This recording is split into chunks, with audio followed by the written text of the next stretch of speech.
Training in public speaking is an important future farmer activity. 5 finalists have come up victorious through local, state, and regional eliminations. Hawaii's entry is their first in national competition.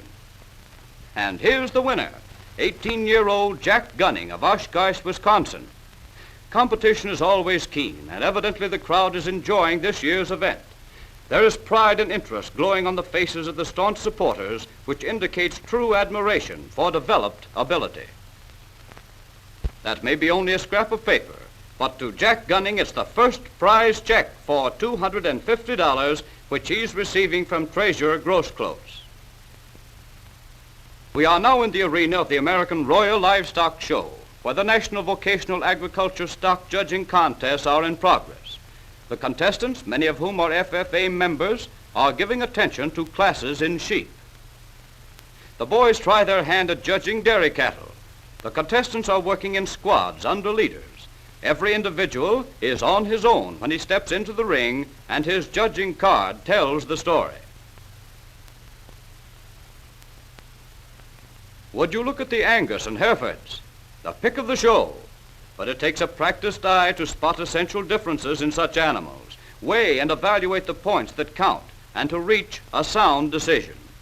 It's learning by doing in the truest sense of the word, proving that future farmers know their livestock. Here's James Espy of Missouri, who shorthorn captured a blue ribbon in the vocational agriculture exhibit. David McDonald of Missouri, Robert Johnson of New Mexico, and Donald Fulkerson of Missouri proudly show their prize winners. Donald's calf was grand champion of the junior show. Well, it's vocational agriculture, FFA Day at the American Royal Livestock Show. The convention adjourns for half a day and everyone heads for the afternoon horse show. There's excitement aplenty. This parade of students of vocational agriculture is an annual affair. Led by the bands from Utah, Texas, and Missouri this year, the boys with colors flying swing in behind and pass in review before a crowd of 10,000 people. Watch the banners as they go by. It's Farm Youth on parade. Included are past and present national officers of the FFA, newly elected American farmers, delegates to the convention, and members of vocational judging team. Everyone is on tiptoes because at the finish of the parade, announcements will be made concerning the Star Farmer of America, the outstanding member of the FFA for 1937. Who will he be? Well, he's somewhere in that group of 75 American farmers who were raised to the highest degree in the organization. To be named Star American Farmer as one of 150,000 farm youths is no small honor. Stretching from Maine to Hawaii and from the state of Washington to Puerto Rico, the FFA organization inspires and encourages its members. In the finals, the records of 120 candidates for the American Farmer degree were studied and scored. But that also means many other eliminations in the states previous to the final selection. It's competition among the cream of American farm youth.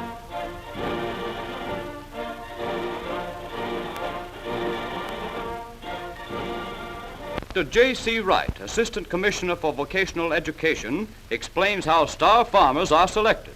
He is followed by W.A. Cotchell, editor of the weekly Kansas City Star. And here we have it, the announcement of the Star Farmer of America. The winner, 21-year-old Robert Lee Bristow of Virginia, modestly accepts the honor and the check for $500 offered for the 9th consecutive year by the weekly Kansas City Star. As Robert raises his eyes to the crowd and expresses appreciation, he is no doubt thinking of what a change this $500 will make in his farming plans. Honor confers the honorary American Farmer degree upon J.C. Swift, American Royal President. One of the highlights in the week's activities is an unusual ceremony entitled Building the Flag, symbolizing the development of the organization.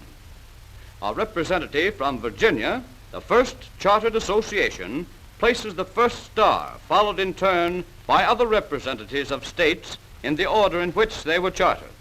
The flag is completed as the last star goes into place, that of the Mississippi Association, truly a patriotic observance. And everybody cheers. It's a grand sight. one to inspire any red-blooded American farm boy to want to belong to the Future Farmers of America organization. Then National Advisor Linke presents a gold FFA medal to star farmer Bristow, and Advisor Jett and John Mefford of the Stamping Ground Kentucky chapter and Alton Tasson of Louisiana receive national plaques on behalf of their respective units for outstanding accomplishment in 1937. We are now in the little theater of the Municipal Auditorium, where a national FFA exhibit is on display. For the first time, many of those attending the convention see important and unusual products, many of which they have never seen before. Newly elected President Lester Poucher of Florida, 18 years old, receives congratulations from outgoing President Joe Black of Wyoming. A great experience. Good work, Joe. Good luck, Lester. And it's all over. The 10th Convention FFA celebration is history, and it made history. Homeward bound, the boys bid Kansas City a hasty farewell for another year. The foundation of the Future Farmers of America. Agriculture. Leadership.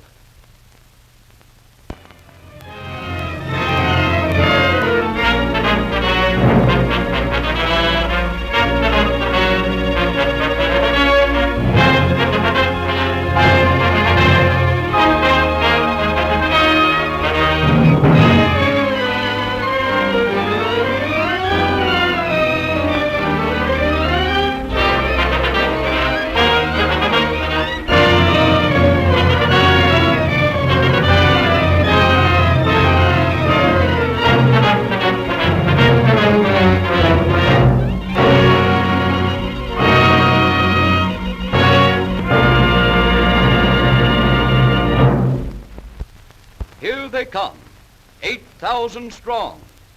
Into the Municipal Auditorium Convention headquarters swing these FFA lads from all parts of the country to celebrate 10 years of progress.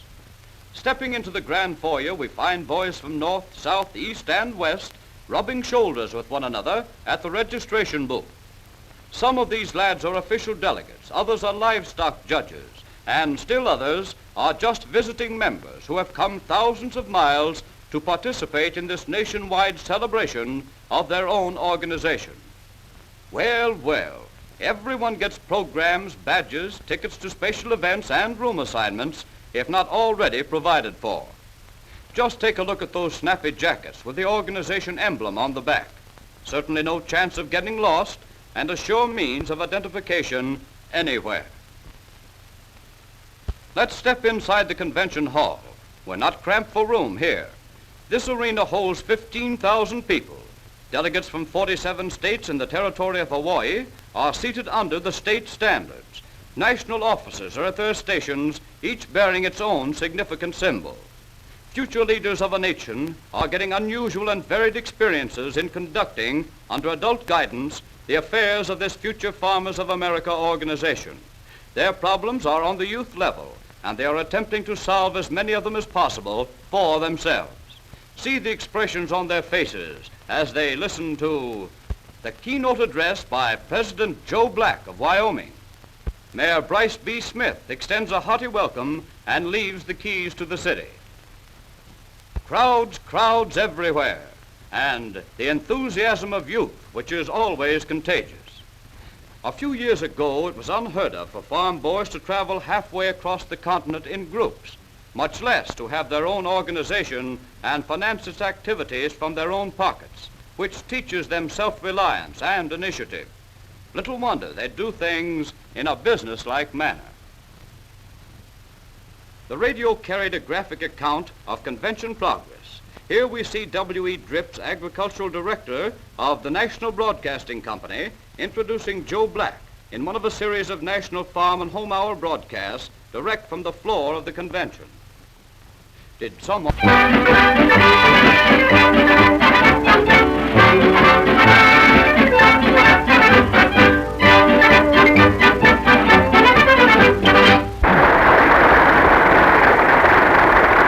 I'm very glad to welcome all of you to Washington.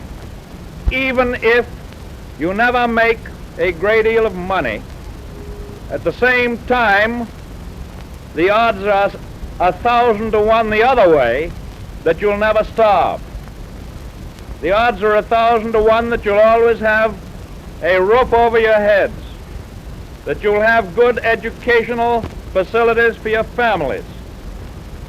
And that's a great deal more than a great many millions of other Americans in industrial life can be assured of.